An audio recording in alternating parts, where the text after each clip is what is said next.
नमस्कार, आप देख रहे हैं नवयुग टीवी और मैं हूं आपके साथ अभिनव कुमार। आज हम दिल्ली प्रदेश कांग्रेस में मौजूद हैं। कल जिस तरीके से दलित अल्पसंख्यक महासम्मेलन का आयोजन किया जा रहा है, इसको कांग्रेस पार्टी किस तरीके से देख रही है? पूरी तरह से देखिए, एक परिसीमन दिल्ली में आया है। परिसीमन एमसीडी चुनाव को लेकर के किया है, लेकिन जिस भेदभाव और हीन भावना के साथ ये परिसीमन किया, मैं उसका विरोध कर रहा हूँ साहब।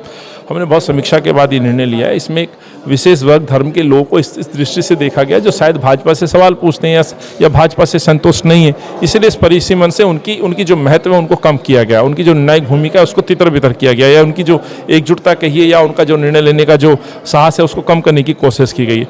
तो एक तो संख्या में समेट दिया, दूसरा उनका रोल खत्म किया गया।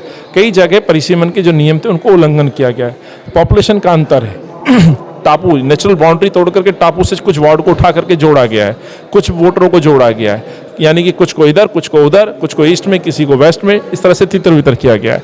जहां वार्ड 4 होने चाहिए थे वहाँ 3, जहां 3 है वहाँ 4 कर दिए गए। तो कुछ भी नियम नहीं अपनाया गया।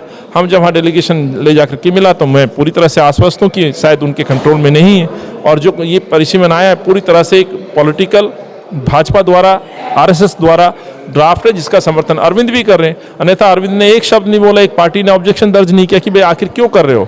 त्रिलोकपुरी, पटपड़गंज, कौंडली में अंतर है, विश्वासनगर में अंतर है, नंदनगरी है, मंगोलपुरी है।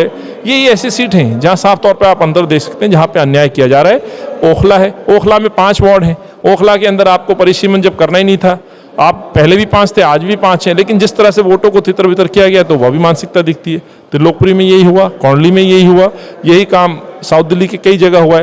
यानी कि भाजपा सत्ता पाने के लिए किसी भी हद तक जा सकती है, वो इस परिसीमन में दिखता है, जिसका मैं विरोध कर रहा हूँ। इसीलिए परिसीमन के साथ साथ जो पिछले 7-8 सालों में जो हो रहा है, जो लोगों के मन में भेदभाव है, घृणा है, जो अपने अधिकारों के लिए सवाल पूछते हैं, वो वर्ग जो है दलित और माइनॉरिटी, उनके लिए हमने कल बैठक बुलाई है। महात्मा गांधी जी की जयंती है, इस जयंती पे सवाल हम पूछेंगे। महात्मा गांधी इस मुल्क के लिए सबसे एक बड़े राष्ट्रपिता के तौर पे हैं, जो इस मुल्क को एकजुट देखना चाहते थे, तरक्की देखना चाहते थे, आगे बढ़ते देखना चाहते थे, दलित का भी हक मिले, दलित के बच्चे भी पढ़ें, उनको न्याय मिले। उस सपने के साथ महात्मा गांधी जी ने जीवन जिया, समर्पण दिया। आज वही हमारे लिए एक प्रेरणा स्रोत है। उनको, उनकी इस जयंती पर हम आगे रख के सरकार से सवाल जरूर पूछेंगे। सम्मेलन में जो भी निकलेगा, जो प्रस्ताव पास होंगे, इन सरकार के समक्ष रखेंगे, उस पर हम काम करेंगे। तो आपने देखा, इनका साफ तौर पे कहना है कि भारतीय जनता पार्टी हमेशा अपने आप को आगे करने के लिए किसी भी हद पे जा सकती है और किसी से भी समझौता कर सकती है। तो फिलहाल के लिए इतना ही। बाकी की तमाम खबरों के लिए देखते रहिए नवयुग टीवी। धन्यवाद।